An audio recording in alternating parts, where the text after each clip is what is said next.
Hi, in this video I'm going to show you some amazing grids in southwest Texas. There's many square miles of land in this area that have been gridded off into various size squares, as well as the usual geoglyphs and Mesoamerican irrigation and agricultural systems. So got a lot to get through. So let's get started. Here's Texas. The area I was looking in is an area just east of Midland, Odessa, down to the Rio Grande Valley. By no means have I looked at all this area or done an exhaustive search. All I did was kind of jump around, look for these grids, mark some other things, and make this video. So here we go, back to this picture of all these nice squares in the landscape. Zoom in a little bit better. And then I drew in all the lines to show you exactly what's there. And the white lines show a nice grid, and the red lines show a bunch of diagonals that they're cut into the landscape and quite obvious and quite straight.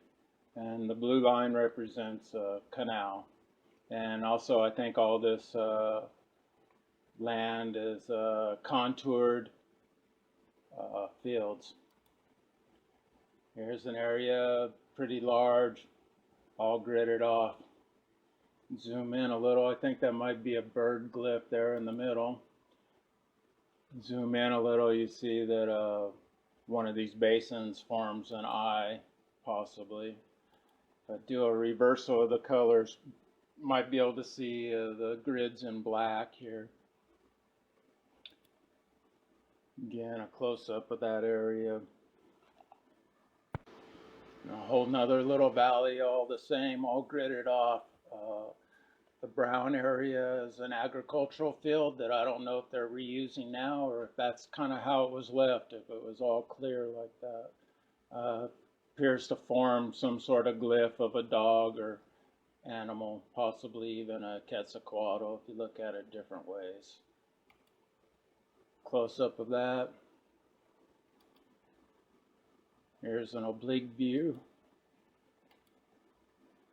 showing kind of what I think are the contour fields here.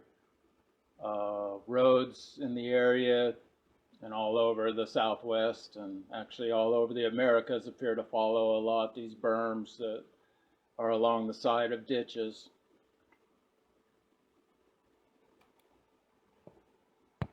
So let's look at another area kind of zoomed out to show you how large this is. I kind of picked out what I thought was maybe one of the large measurements they use from one line to another, and this is 4 miles across.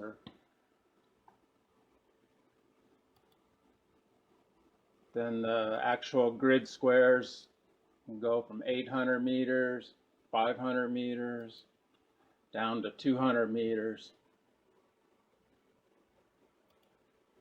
I think if you could get some real accurate measurements of all these different squares, you could figure out if they're using some sort of different system, what their measurements were, if they're using a base 8 or a base 12 instead of a base 10. You never know.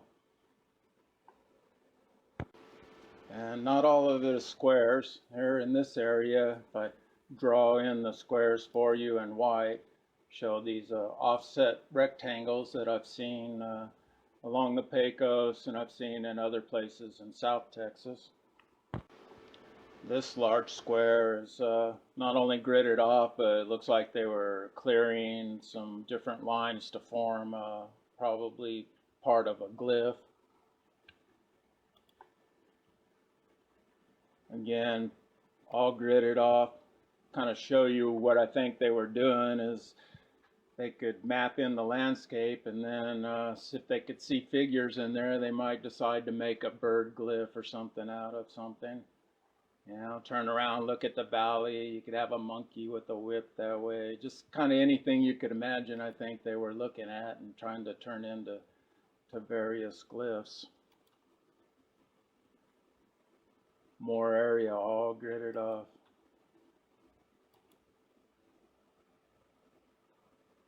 Very precise, very well done. Some of it's a little fainter, maybe a little older, wasn't established as much, I don't know. So let's look at some of the glyphs. In this you can see the broad striping and the radiating pattern. You flip it over, maybe it was oriented that way, looks like an insect. I think it's a mosquito stinging a grasshopper down at the bottom. In the upper left, right, you can see a glyph, and in the left you can see more grids. Closer up of the grasshopper. All the land around this thing, you can see it's all been cleared and striated, and it's all agricultural fields basically. So there's what I mean with the stinger coming down, I think, through this insect here. And of course I like to show how there's these reservoirs associated with all this, and that were used to water all these fields. In this view I reversed the colors and filled in some of the oil wells and the roads to kind of show what I think it was supposed to look like originally. And then there's the outline of what I see. Let's go look at another one. This looks like a pretty well-made owl. You can see all the feather patterns, the eye, the light areas for the ears. Pretty accurate depiction of an owl there. So I'm going to look at a reservoir. Looks to me like this sort of peninsula area forms a face. There's all kinds of line patterns. Again, I believe most of the roads, most of the lines, everything out here is part of the prehistoric landscape that then gets reused. So if we zoom in a little, you can see kind of how these roads and white lines are outlining how they were going to make this rocky point in this reservoir look like a face. And if you get down and look close, you see that it's all disturbed. This has all been scraped. They took some device and they pushed it down the hill and made these big scrape areas. Just kind of like what you would do with the front end loader, but this isn't done that way. Here's a very large figure that looks kind of like what you have in the rock art around Fort Hancock. What we kind of call ghost shapes, oriented that way, or they could be like a dart point aimed downward. It's another area with some broad stripe patterns, lines. Even the roads and the well pads could have been reusing some of the prehistoric canal systems and basins here. And I'll show some more of that later. Kind of reverse the colors, show you what's going on a little better with the striping. And if you look in the left upper corner, you see all these nice grids again. The right upper corner, there's a squared off area that has some other sort of wavy lines. Another area again with big kind of broad stripes. So let's look at some agricultural features. This is a pretty obviously cleared area, rectangular, but if you look around, all of it's all gridded off and it's all the same agricultural features. Zoom in, you see these basins, canals running out to the basins, and these often get reused again as oil well pads. Here's an area that really doesn't look like it has any modern disturbance. So I'll show you what I see here.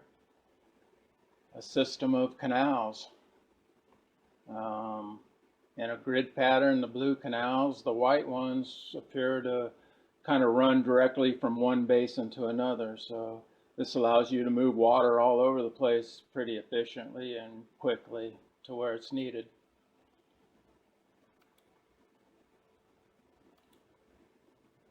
And there again, there's the white lines that go from basin to basin. Close up of it. Get closer, you see the cross-hatching in the fields, the canals, the borders.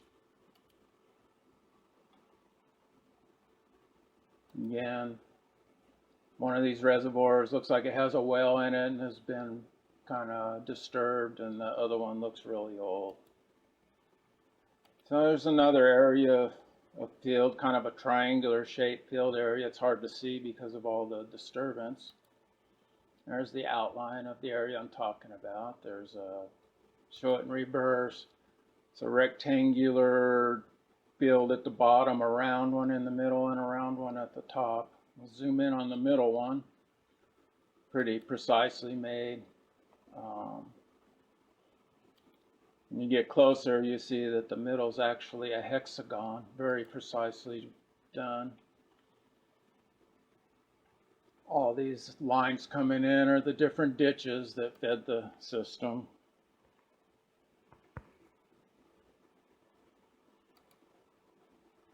And you can see the nice field rows. So if we draw in all these lines, you can see where they ran the water, and again how you could run water from one basin to another or to any field you want pretty directly and quickly and efficiently. I think again all these well pads that you see here, the modern disturbance, they appear to always have an older basin area next to it or kind of superimposed underneath that they put it on top of. So again, I think they're reusing the prehistoric field pattern, which would look like that. Those are all the wells, the roads. And if you look at all the sort of diagonal lines, they run from each one of these pads. And there's no reason for that unless those were, again, prehistoric reservoirs were in those locations. You zoom out again and look, I think again that's kind of the pattern that of how they were farming, that each one of those, or a majority of those disturbed areas where wells are, were probably where the prehistoric basins were. And that field system, there's the north part, again a round circle. You can see some of the old basins in there. And here's an example of what I'm talking about. In the bottom part of this big field system, the rectangular section, you see a new well pad and a road going out to it, but you see also this kind of old basin there. And there's another one off to the left, I think. And then you can see the ditches and the canals that run, bring it all together. So, you might wonder, who did all this and why? If you've watched my videos, I'm finding grid systems and agricultural systems that are very similar across both South and North America. So I think we need to kind of reevaluate and look at this time in prehistory when it looks like one group expanded into both continents, and they did so because they were highly ambitious and expansive, quite sophisticated, and yearning to gain more knowledge. They brought with them this very sophisticated agricultural system that could be adapted to all the different environments that they encountered. Probably good at manipulating their crops and coming up with new varieties to suit different situations. They were also obsessed with keeping records. They wanted to know how much land they occupied, how much of it was producing in each season. The milpa agricultural system of the Aztecs, you grow on a plot of land for 2 years and then you let it sit fallow for 8. So that means that at any one time, only 20% of your land can be producing. And you have to keep track of that. But I believe the reason for all these grids, such an intense amount of grids in this area, was that they were planning on making some really large geoglyphs out of the countryside here, and they were planning it all out. And that leads to the question of why? Why would they make all these glyphs? Some areas, the entire landscape appears to have been glyphs and agricultural features in the shape of glyphs for miles and miles. And it's very viewable from above. When I was first finding these glyphs, I just said, this stuff's meant to be looked at from above. So it got me thinking about, well, how could they have viewed these from above? And I'll go into that in a later video.